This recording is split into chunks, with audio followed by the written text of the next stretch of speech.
कहानी शुरू करने से पहले अगर आपने हमारे चैनल को अभी तक सब्सक्राइब नहीं किया तो सब्सक्राइब कर लीजिए और बेल का आइकन भी दबा दीजिए। इस फिल्म की शुरुआत होती है मिस्टर डैशवुड से, जो कि बेड पर लेटे हुए मरने का इंतजार कर रहे हैं। मौत कभी भी उन्हें अपनी आगोश में लेने को है। इतने में मिस्टर डैशवुड का बेटा जॉन उनके सामने आता है।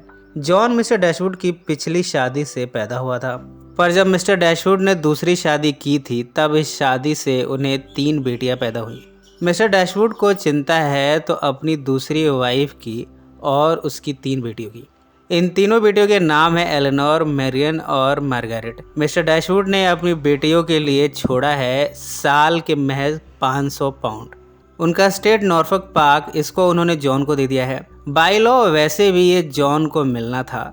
जॉन की वाइफ है फैनी। फैनी काफ़ी लालची है। ये सारी बातें मिस्टर डैशवुड जानते हैं।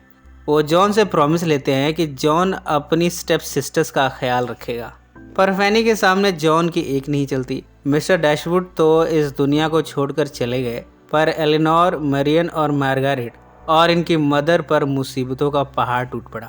मरियन को पियानो बजाना अच्छा लगता है। इधर फैनी और जॉन ने अपने आप को स्टेट में काबिज कर लिया है। इनका आइडिया यह है कि किसी भी तरह तीनों बहनें और उनकी माँ यहाँ ना आने पाए। फैनी का भाई है एडवर्ड। एडवर्ड एक यंग लड़का है। जब उसकी नज़रें एलेनोर से टकराई तब वो उसे पसंद करने लगा। दोनों में केमिस्ट्री भी काफ़ी अच्छी मिलती है। धीरे धीरे दोनों में रोमांटिक रिलेशनशिप डेवलप हो रहा है, पर फैनी को ये सब पसंद नहीं। उसे तो ये तीनों बहनें ही पसंद नहीं है। वो कोशिशों में लगी है कि किसी भी तरह एडवर्ड और एलेनोर को दूर रखा जाए। वो एडवर्ड से कहती है कि तुम्हें इससे अच्छी लड़की मिल सकती है, तुम इस गरीब के साथ अपना टाइम क्यों वेस्ट कर रहे हो। इन तीनों बहनों के पास आजकल रहने के लिए ठिकाना भी नहीं है। ये अपना अपना गम आपस में बांट लेती हैं। इनकी मदर यानी मिसेस डैशवुड को ऐसे में हेल्प करने आया है मिसेस डैशवुड का कज़न मिडल्टन। मिडल्टन के पास अपना एक छोटा सा कॉटेज है। ये कॉटेज उसके स्टेट में बना है। उसके इनविटेशन पर मिसेस डैशवुड अपनी तीनों बेटियों के साथ इस कॉटेज में मूव इन कर जाती हैं। मरियन काफ़ी खूबसूरत है। उसने अपने लिए सपना देखा है कि उसे भी हैंडसम और प्यार करने वाला लड़का मिलेगा, पर उसकी मुलाकात होती है कर्नल ब्रेंडन से। कर्नल ब्रेंडन उम्र दराज है, पर फिर भी जब वो मरियन को देखता है तब पहली नज़र में उसे पसंद कर लेता है। अब कर्नल धीरे धीरे मरियन से उसकी दोस्ती बढ़ने लगी है। कर्नल को उम्मीद है कि कभी ना कभी तो मरियन को वो इम्प्रेस कर ही लेगा। सब कुछ ठीक चल रहा था, पर प्रॉब्लम तब आई जब मरियन की मुलाकात हुई डैशिंग जॉन विलबी से। एक बार जब मरियन बाहर ट्रैवल करती है तब उससे यहाँ अचानक से चोट लगी। वो गिर जाती है। उसके एंकल में काफ़ी गहरी चोट आई है। जॉन विलबी उसके एंकल को ठीक करता है। वो उसे अपनी गोद में उठाकर कॉटेज में लाता है। जिस तरह से जॉन विलबी ने मरियन की केयर की है, अब वो उसे यहाँ प्यार करने लगी है। अब तो मरियन रोज़ जॉन विलबी का इंतज़ार करती है।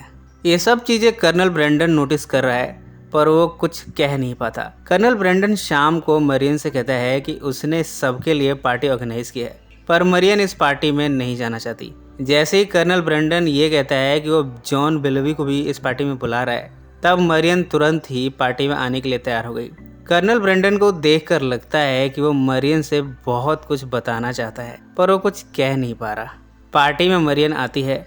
उसे पूरी उम्मीद है कि जॉन विलबी उसे प्रपोज कर ही देगा, पर यहाँ जब वो पहुँची है तो वो देखती है कि जॉन विलबी उसे अवॉइड करने की कोशिश कर रहा है, बल्कि वो उसके पास से चला गया और कहीं और जाकर खड़ा हो गया। ये सब देखकर मरियन का दिल टूट गया। अगली सुबह खबर आई है कि जॉन विलबी लंदन के लिए निकल गया है। मरियन इमोशनल होते हुए रोने लगती है। यहाँ कर्नल ब्रेंडन एक सीक्रेट का खुलासा करता है। दरअसल ब्रेंडन को पास्ट में एलिजा नाम की लड़की से प्यार हुआ था। दोनों ने आपस में संभोग भी किया। इस अफेयर से बेथ पैदा हुई थी।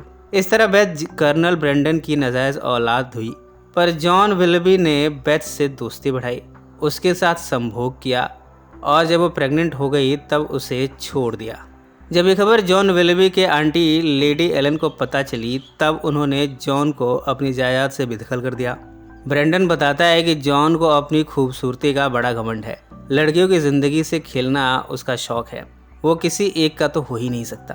मिस्टर डैशवुड, जो कि अब मर चुके हैं, उन्होंने अपने बेटे सर जॉन को अपनी दूसरी वाइफ और तीनों बेटियों की जिम्मेदारी दी थी, पर सर जॉन जिम्मेदारी को निभा नहीं पा रहा। इस कहानी में लूसी भी है। लूसी और एलेनोर की दोस्ती हो गई है। एलेनोर को उम्मीद है कि एडवर्ड उससे मिलेगा, दोनों शादी कर लेंगे और उसकी प्रॉब्लम्स खत्म हो जाएंगी।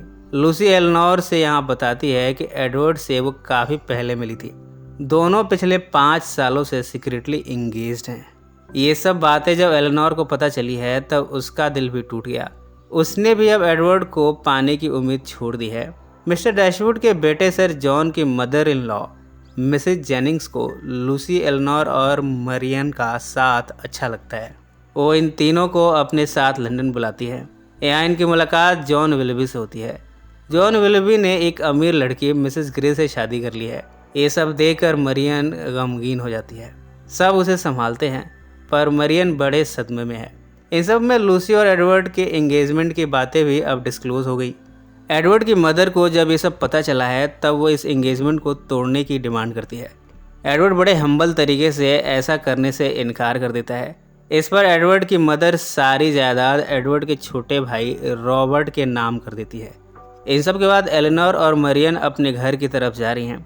दोनों के सपने अब टूट चुके हैं। रास्ते में एक स्टेट में रुकते हैं। ये स्टेट जॉन विल्बी के स्टेट के ही नज़दीक है। जैसे ये बात मरियन को पता चली है वो काफ़ी डिप्रेस हो गई है। मरियन जॉन विल्बी के लिए इतनी ऑब्सेस्ड है कि वो अपने आप को रोक नहीं पाई। बारिश में चलते हुए वो जॉन विल्बी के स्टेट को देखने जाती है। इस तेज़ बारिश में भी वो खुद के हेल्थ की फिक्र नहीं करती बल्कि जॉन विल्बी के स्टेट को उदासीन आंखों से देखे जा रही है। इन सब की वजह से मरियन की हेल्थ काफ़ी ख़राब हो गई है। कर्नल ब्रेंडन और एलेनोर मरियन को इन सब में हेल्प करते हैं। इस तरह ये सभी वापस अपने घर को आ गए हैं। धीरे धीरे जब कुछ दिन बीत गए हैं तब यहाँ एडवर्ड आता है। वो बताता है कि लूसी से उसकी इंगेजमेंट टूट गई है। लूसी ने एडवर्ड के छोटे भाई रॉबर्ट से शादी कर ली क्योंकि उसके पास सारी दौलत थी। एडवर्ड यहाँ एलेनोर से माफ़ी मांगता है और उससे शादी के लिए प्रपोज करता है। एलेनोर की बहनें घर के बाहर खड़ी खिड़की से बड़े एक्साइटमेंट में देख रही हैं कि आखिर होने क्या वाला है। बहरहाल एलेनोर ने एडवर्ड को शादी के लिए हाँ कर दिया।